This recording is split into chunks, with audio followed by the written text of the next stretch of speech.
The June meeting of the North Liberty Community Library Board of Trustees to order.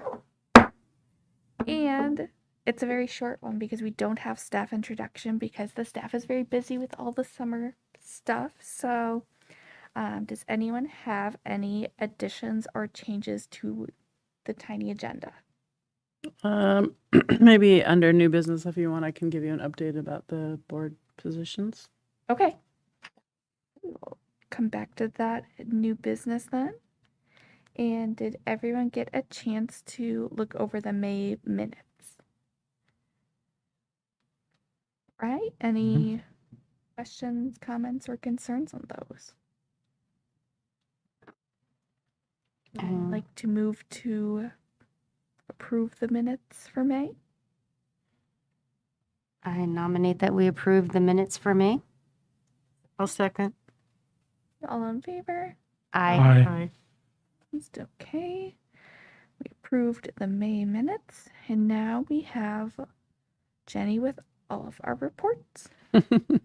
Budget is looking really good. The bottom line is about where it should be now, 92%. Again, we're not quite. Tracy's got most of the. I think she keeps saying she doesn't have all the wages and things entered, but it seems pretty close to where it should be. I think salaries is a little bit lower because of younger, newer hires that have not been, aren't at the higher tiers of their wages. And then the part-timers is always over budget. So, but it'll balance itself out. I don't know why we work really hard to make sure we're not overdoing the part-time budget and not spending beyond what we have hired positions, what we've had approved. But without a doubt, every year it's always over budget. And I don't budget that piece of it. Tracy does that, sets that. So she always assures me everything's fine. So I just let it go.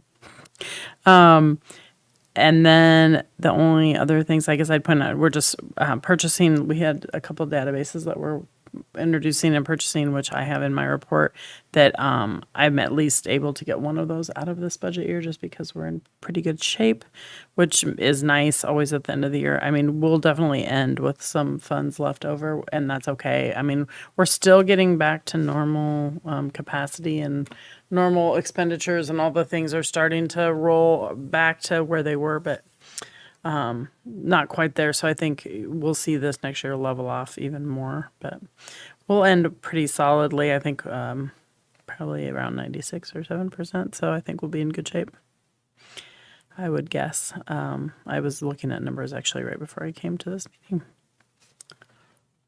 And then do you want me to just keep rolling? Yeah. The Friends of the Library had their book sale this in June, and it was, as always, pretty busy. They did a little bit different this year. They sold, you could fill a bag for $20 with whatever you could fit in the bag, or you could just give a good free will donation of whatever amount you wanted to give for anything less than a bag of books.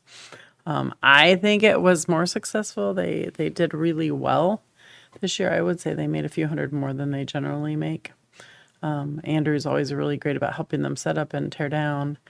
And then our maintenance guys haul away the leftovers that don't sell. That said, I will add, right after the book sale, someone brought in some lovely, everybody loves their books, and it's very personal when you give books. But often people get books that are super musty or moldy, and we can't even have them near the collection. So Andrew was like, can we just take these out? And I said, yes, they need to get out of, because they can spread, mold will spread and mildew. They were like early, like way long ago, 1900s something, 90s, 80s encyclopedias and other lovely things that we can't use and no one really wants. So we are looking at talking about how we can maybe sort of gently tell people they can't even bring them. Even like people show up and say that they've talked to someone. Sometimes they have, sometimes I don't think they really have. But we're thinking that at some point we have to just say those can't stay. You have to dispose of them so that we're not having to do that extra legwork, and it's just a lot of stuff. It seems like everybody wants to give you their stuff because they don't want to get rid of it. Nobody ever, like, again, books are personal. People love them. So we're working on a gentle sort of spread sheet that we can hand people and say, those are the types of things we can't take. We can't accept these things. For the most part, if they've brought them, we try not to turn them away. But if they are moldy or mildewy, I think we're going to have to start just asking them to take them back with them when they and go. We've had some interesting things with like dead rodents in the boxes. I mean, you had some of the things that people will bring in. So we're working through that, and we're also going to put something up on the website about what's acceptable, what's not, and all donations are going to just go through collection development through Andrew's position because it'll just make things more seamless. Then he can assure that he's there when they come in and check them and go through them without having to worry about it. So that's sort of what we're stepping through right now. But otherwise, the friends were really pleased, I think, with their book sale numbers. And they're actually going to do a second book sale in the fall. I think we're going to start introducing a second book sale because people ask a lot. So probably late October time. And they're thinking about doing something with that, like a pie sale for like the Thanksgiving holidays type, those earlier fall or just fall pies. So we're looking at what that could look like too, because the bake sale, the cookie sit walk always goes so well. They're thinking about what else they can do. And that is where they are. And then I guess I'm next. Oh, where'd I go? Too far down. Been through the finances, as you know. We just got our accreditation approval from the state, so we are renewed until 2025.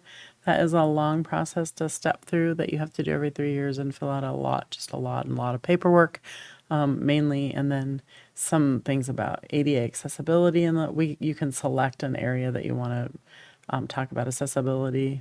I've done the bathrooms, I've done the front entryway.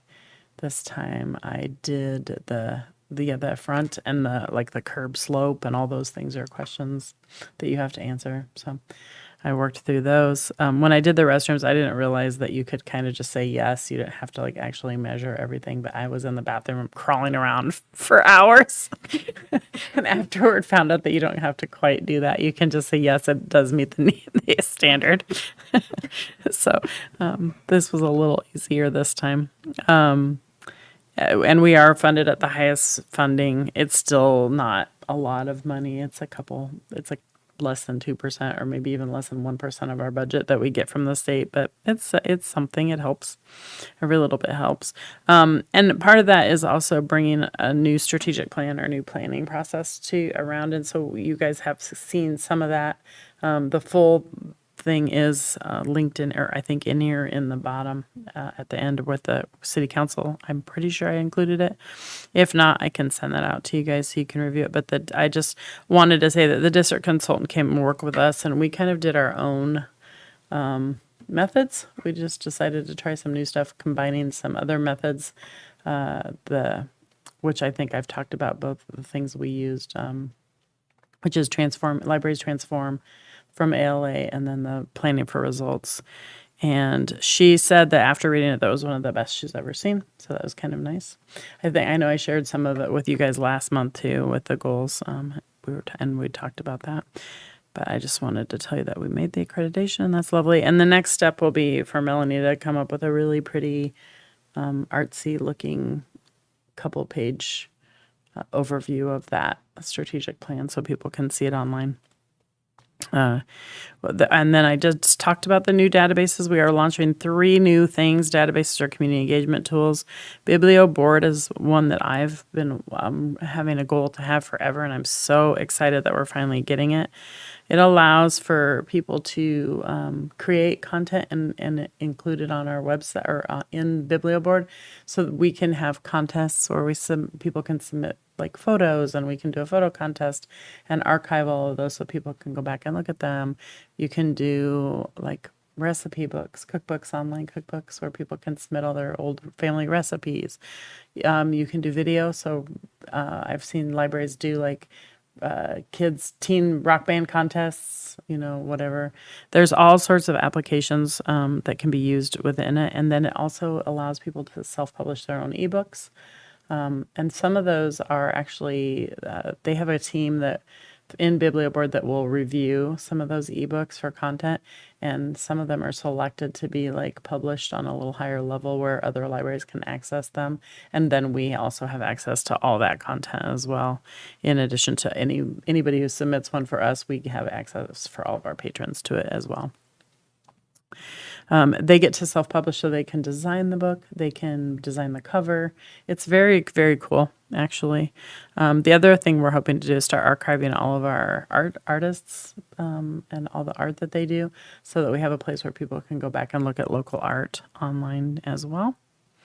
And then the LinkedIn used to be called Lynda, is a career and online adult learning tool with all sorts of cool like Excel training and really in-depth word training, in-depth, all different types of technology training, but also like career-based things, other tests you can take, and resume building and all these things.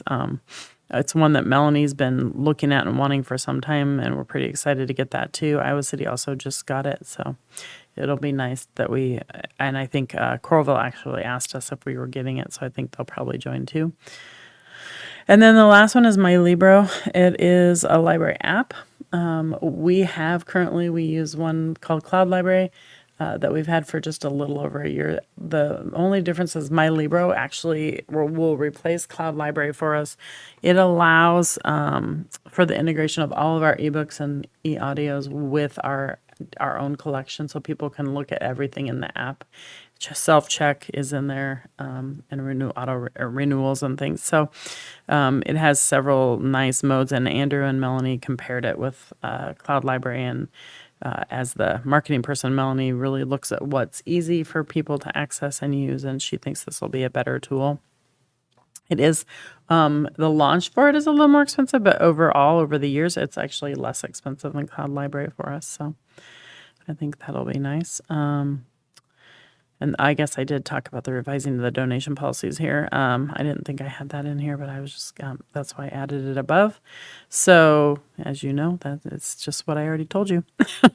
And then professionally, I just finished my board term on the City of Literature. I've been on that board for 8 or 10 years, something like that.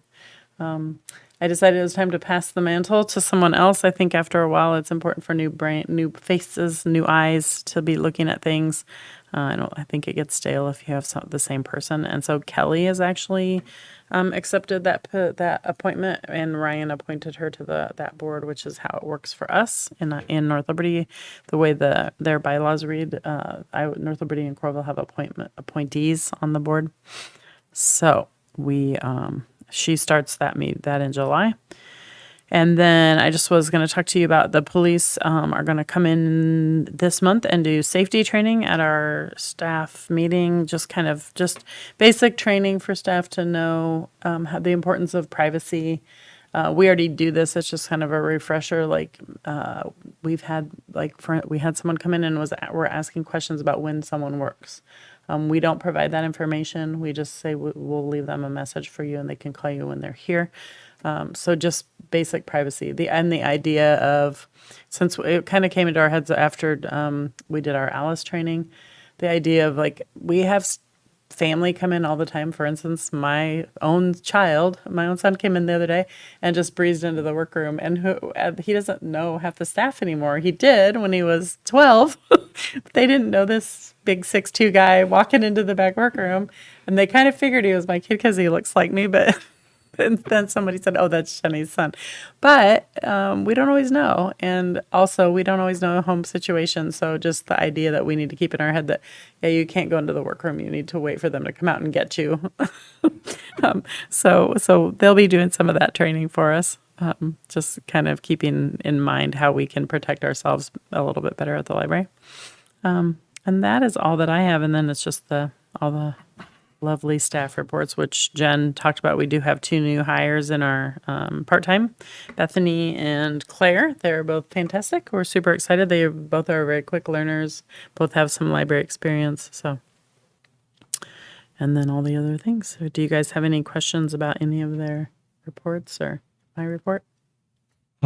Just a couple questions about the databases. Mm-hmm.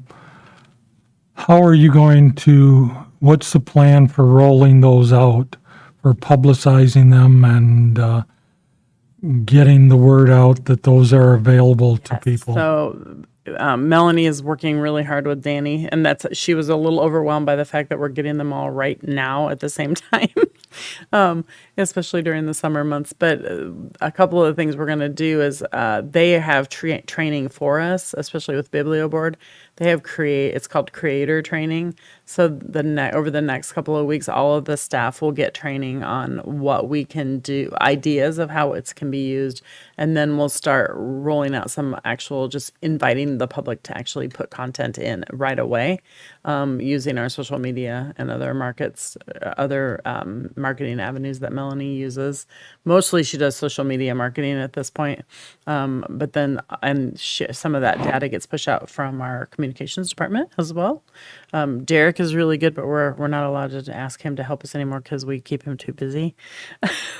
From Nick, he says we have to go through Nick to ask him for Derek for help because Derek's too nice and he doesn't always say no. Plus, we're fun to work with. So mainly it'll be Melanie and Danny pushing those things out, putting up some. We have some. I don't know what they call it anymore, but it's like a bathroom tabloid that goes on the stalls in the restrooms. And so they'll put some announcements in places like that as well. Well, one suggestion, my family, anytime I say I don't know how to do something, they say, have you looked at YouTube? You know, and if you could, maybe if they have some short 5-minute postings on YouTube and then links in the library Yeah. pages to go to that, because that's the way a lot of the younger generations are getting their things. They won't go through a long laundry list or anything. They'll just go to YouTube, see a video and try it. And so I think that would be an important thing to do, is to have something that that'd be user friendly like that. Oh yeah, for sure. I know Melanie and Danny are super tuned into all those different avenues, much more so than me. Danny's really, really good. They do a lot of TikToks too, which have become very popular. And our Facebook page is a lot of followers. So I'm sure they will have some video content there. I think the city, and I'm looking over there like Derek can see me, but the city also has a YouTube channel, I believe. Yeah. Okay. Then one other thing, how will you gauge whether the implementation is successful or not? At what level what involvement level do you use as an indicator that things are being successful? Well, I think we always look at like the number of people using it broken down by the cost of the database per year, for sure. I mean, if we're looking and how the impact that it has on people's use. One of the things that we'll do with LinkedIn, particularly because it's a pricier database, is Kelly is now an ambassador for the Chamber of Commerce. I think Iowa City, it's called. So she'll be, or not think Iowa City, Iowa Area Business something. Anyway, she will be talking about that at her chamber meetings and doing some cross promotion there as well, and inviting some folks in from that aspect to get the businesses involved in using LinkedIn, so that we can get their employees engaged there, because it really is a really good business tool for people if they use it correctly, if they know about it. So we'll be marketing there too. Actually doing some personal touches with some of the businesses, which is one of Kelly's goals, to go in and meet some of the local business people and talk about some of the services that we provide at the library. So I think it's just basically looking at, did this database just serve 30 people and it costs $2,000 or $3,000? Is that a reasonable amount. We'll typically do at least the full year, but sometimes we'll do 2 years just to make sure that we're impacting the right crowd and if we can see it. And it also helps us always that Iowa City has them, or Coralville, because people hear about them and then they come and say, well, do you have this database? Because we can't use it in Iowa City. We have to use our own, we have to use our own home library. So that's usually pretty benefit. That's one of the ways that we tend to gain traction is by the fact that we share those databases. We will be the first ones with BiblioBoard, and I think Ellen might have reached out to me from Corville about BiblioBoard too. Iowa City is a little hesitant to do it because they have some of their own internal stuff. They have a music program that they've done internally where they collect local music. But I think eventually, if they see it, and we all watch each other's successes too. So, they'll sometimes we'll be like, oh, let's see how it goes in Coralville. And if they're doing well, maybe we'll get it next year. So we kind of gauge things that way. Yeah. Any other questions or about any of the content? The adventure passes, the Melanie mentions, I just want to bring that up. She started that a couple of years ago, and they are very, very popular. People love them. This year, the Science Center, we actually ended up getting 2 to that one because that was really, really popular.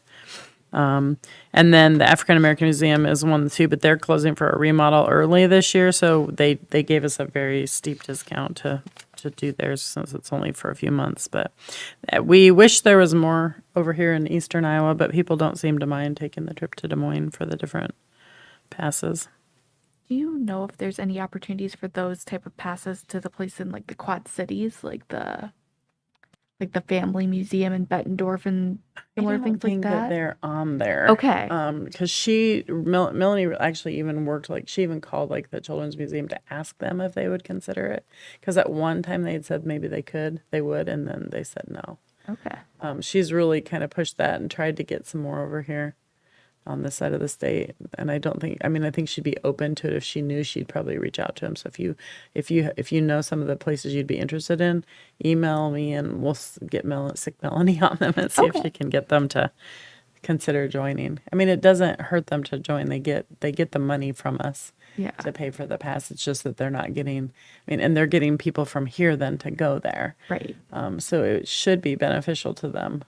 But I think they have to look at it as it's a nonprofit thing because they're letting lots of families go instead of just one on that pass. Yeah. I think they break it down. The ones for the Science Center are $250 that we pay for each one. And then the family of 4 can check it out, and they could use it every day. Someone could be using it every single day if they wanted to because they have to bring it back. So. Great.